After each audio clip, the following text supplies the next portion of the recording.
Alright, so approximately 69 million years ago, the dinosaurs were wiped out by what was most likely an asteroid impact. That same impact brought about a global ice age that not only finished off what large lizards weren't killed by the sky rock, but also paved the way for smaller mammals to evolve into larger mammals. Over the next several millions of years, mammals went through several levels of evolution, becoming more complex, while their previous dinosaur overlords were being converted into chickens, mammoths, armadillos, and more importantly, monkeys. Or rather, proto-monkey, you see. For these proto-monkey wouldn't all go on to become Harambe. Some would accidentally take to a bipedal lifestyle, standing up straight and on their hind legs. This further affected their evolutionary growth. So now, their skull rested upon their spinal cord, rather than kinda hanging from the tip of it. This development allowed these creatures to have larger skulls supported by their spines, and within those larger skulls rested large brains. In a handful of generations, proto-monkey became proto-people, the very first line of what would eventually, inevitably, become Homo sapiens. Sooner or later, these proto-humans developed not only simple tools, but gained a grasp of fire and communication. Language came about when these peoples understood that different articulated noises could mean different things. These developments may seem simple to us, but to them, it would have taken generation after generation of learned behavior being encoded into their DNA, their bodies and brains adapting to better use the tools they were given, until a few tens of thousands of years ago, the last of the proto-humans gave away. And just like that, the first human was born. Genetically closer to us than Brazilians. These early humans were most likely hunters and gatherers, and they were damn good at it too.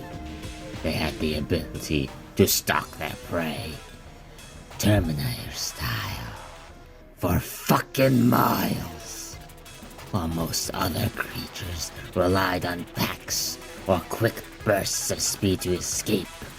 A gazelle would run the hell away from a human, potentially for miles. Sooner or later, that human will catch up, and that gazelle will run out of gas and become sustenance. Language and intelligence led to long-term planning, and eventually these humans realized that if they planted seeds of strong plants and cross-pollinated, better, more productive plants would show up next year. Thus, agriculture was born. Also, domestication showed up. Well, fucking hell, we don't know. It's just accident. We don't know. We thought, hey, cows plus cow equal more cows.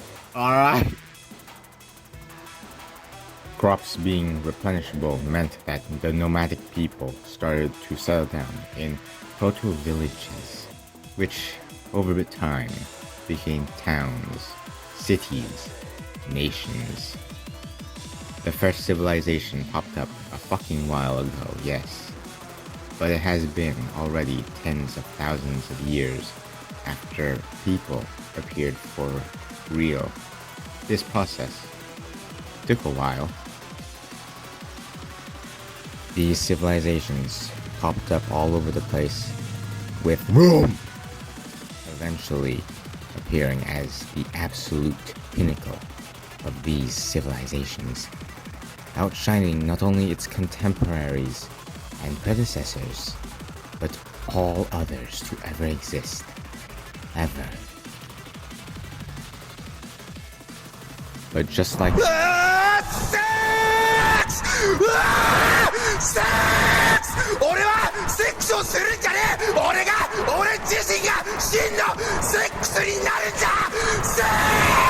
sex, nothing good lasts forever, and eventually Rome fell to barbarians, infighting, and the worst scourge of all, politicians. The shattered pieces of this glorious empire eventually gave way for the new, worse civilizations, including the Proto-Europors. These disgusting... ¿Ah, sí? Pues mira lo que tengo. ¡Heil Hitler! And French people thought they were cultured. Adorable, really. Some more stuff happened. Christianity kind of got big, and then became like 3 different religions. And now loads of people are dying for it. But what matters is, for all the advancements made, the world was still rather small. That all changed when one day, when the Italian Christopher Columbus discovered the new world, a perfect world, the ideal land to rebuild the glory of Rome. And so he named this new world America, a beautiful land of freedom, liberty, and cowboys. Yeehaw! I want me some cheeseburgers. At some point after Columbus's discovery, the scourge of God, Britain, decided they could not allow such a perfect land to exist. And much like the satanic before, it sought to destroy paradise. The British thus set claims, colonies, as it were, that attempted to assert authority over. These territories were populated by British people. Sure, but these sad plebeians were honestly just there to validate the crown's claim on the land, with few of them actually possessing the talent to make this new world mean something. This all changed when one day, a British general leading his men out on some peacekeeping duties was paid a visit by God himself. The Holy Creator bestowed upon this man the truth about America, how it was to be a land of freedoms, truth, and guns. Especially guns, and prophesied that unless something was done, Britain would destroy it all. This man, this man, General George Washington, took up arms against the demonic British Empire in the name of God, valiantly driving those devils from the colonies in a righteous crusade now known to all as the Revolutionary War. Satisfied with having served his people and God, George Washington was going to retire to his farm. But alas, those parasites called politicians intervened, demoting the general to the office of president and forcing him to rule over their nation like some sort of elected king. After 8 years of this forced leadership, Washington was able to break the spell of the vipers known as Congress and ascend to the heavens to be with his Lord and Savior, Jesus Christ.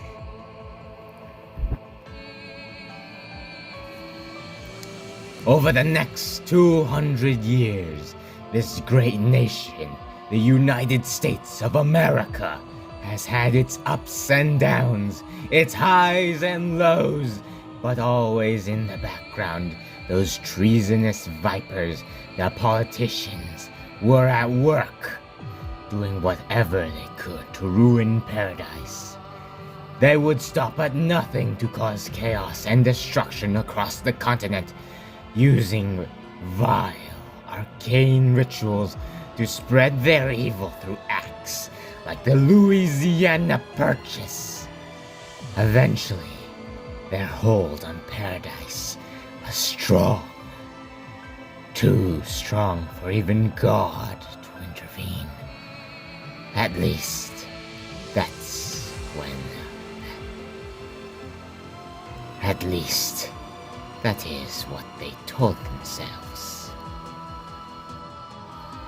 In the year 1963, the Almighty hatched a plan to once again set paradise on Earth on the right track. He knew through experience that impregnating a woman and having a divine son was a surefire way not only to gain followers, but purge evil, and so he sent down a new Christ, a new son, one who would not spread the words of faith, but who would instead use the vile politician's own spells against them. And so Richard Garfield was born, the savior of mankind, though he did not know it. For the first 30 years of Garfield's life, he lived as a man, blissfully ignorant of his divine destiny. But one day, in 1993, he was struck by a bolt of lightning, a miserable assassin attempt by that fucker Zeus. And where he should have died, instead he became enlightened. Garfield suddenly knew every arcane spell and occult ritual that had ever existed, and he knew how to use these magics against the parasite. And like his divine brother Jesus before him, Richard knew that to stand any chance against the worshippers of Satan, he would need followers. And so he took these arcane spells and weaved them into easy-to-understand pieces of cardboard, making an unassuming game of it now known as Magic: The Gathering. And with this game, Garfield's victory over the Illuminati was all but guaranteed. You see, for each magic duel that occurred. The players of the game sucked more mana away from the filthy politicians to fuel their own spells. Every lightning bolt, every Sarah Angel, every Noxus Gearhulk cast weakened the politicians further, and Garfield could feel his strength growing. At last, the politicians learned about this holy plan, sending their own minions to use the cards. Now the fight was on, not for money, not for territory, but for power. The true players of the game versus the try-hard politician simps, fighting over the mana needed. Whoever won this contest surely would become the true masters of Over Paradise and would become capable of seeing that red sun. Also probably shape the fate of the world, but we just want to see that red sun over Paradise, mate. Like I said, Jack, it's a crew, and I love miners! In 2014, an unassuming servant of Garfield entered the fray. Known as Lore Seeker, this pious paladin did as most of his kind do, having fun playing the game, as God intended. However, those vipers, the politicians, saw the potential in Lore Seeker, knew that he could become a danger to them if he gained too much power, and so they cast a spell to weaken his hold, a spell of anger that would keep this crusader from ever reaching his potential. Their magic now worked its way into the very game, causing it to twist and contort to suit the politicians' goals. Now they were no longer fighting to gain mana. They were twisting the game to infuriate Lore Seeker, and they were winning. No, it was not a holy crusader, but a raging berserker, hating all the things and taking his anger out on everything, on whatever he could. And that,